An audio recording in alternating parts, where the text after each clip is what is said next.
Assalomu alaykum aziz yurtdoshlar. Mana Yopa firmamizdan original korobkalardan o'yib yozilgan zavod motobloklarimiz keldi. Kimga shunaqa sifatli motobloklar kerak bo'lsa,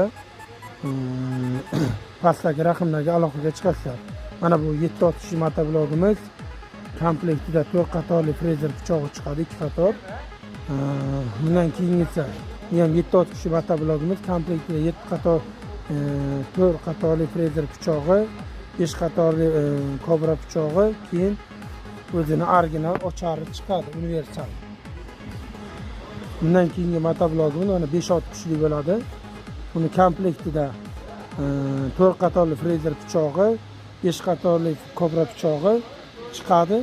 Balonlari 400 ga 10 balon bo'ladi. Keyin yana o'zini endi universal ocharlari bor. Bundan keyingi motoblogimiz mana 9 kuchli bo'ladi. Buni komplektida 4 qatorli o'zini frezer pichog'i chiqadi. Keyin ham ocharlari chiqadi. 177 motor. Bundan keyingi motoblogimiz dizelli motoblog bo'ladi. 188 13 ochiq kuchli statorlik bo'ladi. Komplektida o'zini ocharlari, 5 qatorli frezer pichog'i, baloni 500 ga 12 balon, keyin 5 qatorli kobra pichog'i chiqadi.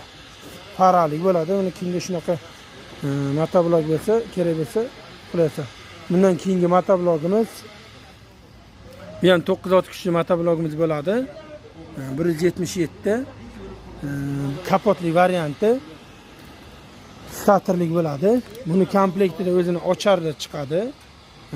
5 qatorli frezer pichog'i, keyin 5 qatorli o'zini kobra pichog'i chiqadi. Kimga shunaqa sifatli motobloglar kerak bo'lsa, pastdagi raqamlarga aloqa chiqasizlar. Manzil Sobir Rahimov metro.